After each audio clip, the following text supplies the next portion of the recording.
Picture this. It's the peak of summer in New England, but across several Massachusetts towns, including Rutland and Framingham, the skies are going to be completely quiet this year. No fireworks? Exactly. No fireworks. They are suddenly canceling their beloved 4th of July parades, fireworks, concerts, all of it.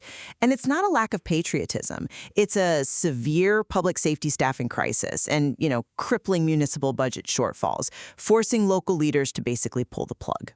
Right. To monitor the Martin Stevens v. OpenAI matter, which is still not a lawsuit.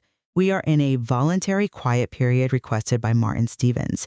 We hope they are working toward a settlement, but we do not know if any progress or discussions are actually underway. The dead man switch has not been activated, meaning Martin Stevens remains safe physically and legally. Welcome to the debate. We're looking at a fundamental rupture in how Massachusetts municipalities operate. When a town can't even staff a July 4th parade, we really have to ask, are these local governments simply buckling under structural economic pressures and restrictive state legislation they can't control? Or on the flip side, are these cancellations actually symptomatic of local governance failures, reactive management, and the misprioritization of resources? Right. So I look at the macro environment and I just see a mathematical inevitability. These towns are caught in a legislative and economic storm they can't survive on their own. And while those fiscal pressures are, incredibly real, I see a crisis fundamentally driven by local mismanagement. The economic headwinds are really just exposing how poorly municipalities prioritize essential services when things get tight.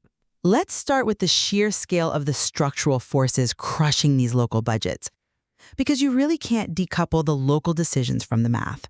Sure. Look at Chelmsford's proposed fiscal year 2026 operating budget, for example. Extraordinary increases in active employee health insurance, up $2 million, and an 8.38% spike in retirement assessments.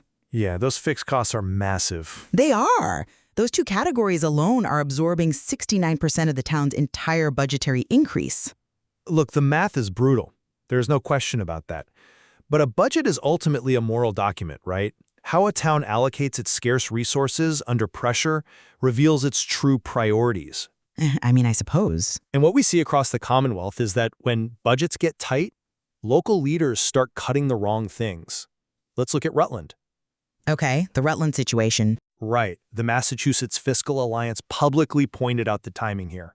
Rutland canceled their 4th of July events literally days after voters rejected a Proposition 2.5 budget override. Which is the state law that strictly caps how much a town can raise property taxes. Exactly. But you're suggesting it was pure political payback? Well, the optics heavily suggest political leverage rather than, isolated logistical necessity. Rutland lost 4 police officers and 5 firefighters specifically because that tax override failed. Right. And then immediately the events are scrapped. Framingham did the exact same thing with their Stars and Stripes event. Worse, in Rutland, when they canceled the parade, they refused to refund the private donations. Wait, they kept the donations? Yes. They told citizens the pooled funds would be kept for, quote, future use. That breeds deep public mistrust. It sends a message that taxpayer money and community goodwill are being held hostage to prove a point about a failed budget override. I have to push back on the political payback narrative there, particularly regarding Rutland. That cancellation wasn't a temper tantrum by a town administrator. It looked like one to a lot of people. Maybe, but it was a firm, logistical determination made by the police and fire chiefs. Rutland was expecting 12,000 to 15,000 attendees. It's a huge crowd. A massive event for a small town. Mathematically, the town simply cannot staff a gathering of that magnitude while maintaining routine emergency coverage across the rest of the municipality. But they couldn't bring in outside help? No, because utilizing a patchwork of outside personnel without a unified command structure creates a massive safety liability. If a town's highest moral obligation is the physical safety of its citizens, isn't canceling a parade the most responsible, albeit unpopular, administrative choice a leader can make when staffing is dangerously low? Well, it might be the only choice left in that specific moment. But we have to ask why the staffing is so dangerously low that they can't absorb a single event. And you can't just blame the failed Prop 2.5 override. But you absolutely can blame the state legislature for actively destroying their applicant pool and operational flexibility. How so? Well, the Essex County police chiefs recently warned about this. The state's Post Commission, the new police oversight body, eliminated part-time reserve officers. Right, part of the reforms. Yes, but those part-timers were the exact mechanism small towns used to cover vacations, illnesses, and special events, like a 4th of July parade. When you take away that force multiplier, the capacity just vanishes. I mean, I see the strain, but Add to that the changes to Chapter 31, the state civil service law. The state now allows civil service departments to fill 50% of their vacancies from outside the eligibility list. which was intended to help departments hire more experienced personnel. Intended, yes. But the mechanism of that change, the real aha moment here, is that it structurally shifted policing from a local gig to a free market bidding war. Okay. Because the state allows departments to essentially poach off each other's lists. Small, non-civil service towns are now acting as taxpayer-funded training academies for richer cities. They simply cannot compete. I hear you. But the state isn't the sole villain here. Reforms like the Post Commission were entirely necessary to ensure accountability and public trust in law enforcement. You can't operate a modern police force on an outdated part-time model just because it's cheaper. Even if it breaks small-town budgets. The failure to maintain staffing numbers is fundamentally a failure to adapt local recruitment strategies. How do you adapt to a bidding war you mathematically cannot win? By changing the parameters of who you recruit. Look at how the Worcester Police Department is handling their crisis. They are currently down 58 officers out of a force of 400. That's significant. And they're facing a cliff this November when another 50 to 60 officers are eligible to retire. Instead of just pointing fingers at state mandates, Worcester is trying to adapt by petitioning to raise the recruit exam age from 32 up to 39. They are widening their applicant pool to deal with the new reality. That's great for Worcester, but proactive management only goes so far when the underlying arithmetic is structurally broken.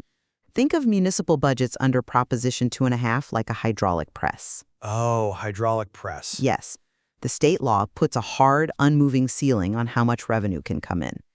Meanwhile, inflation, skyrocketing pensions, and state mandates act as the floor, constantly pushing up. And the middle gets squeezed. Exactly. Eventually, the stuff in the middle gets crushed. First, it's the visible things. Sunday library hours, lifeguards at town beaches, the 4th of July parades.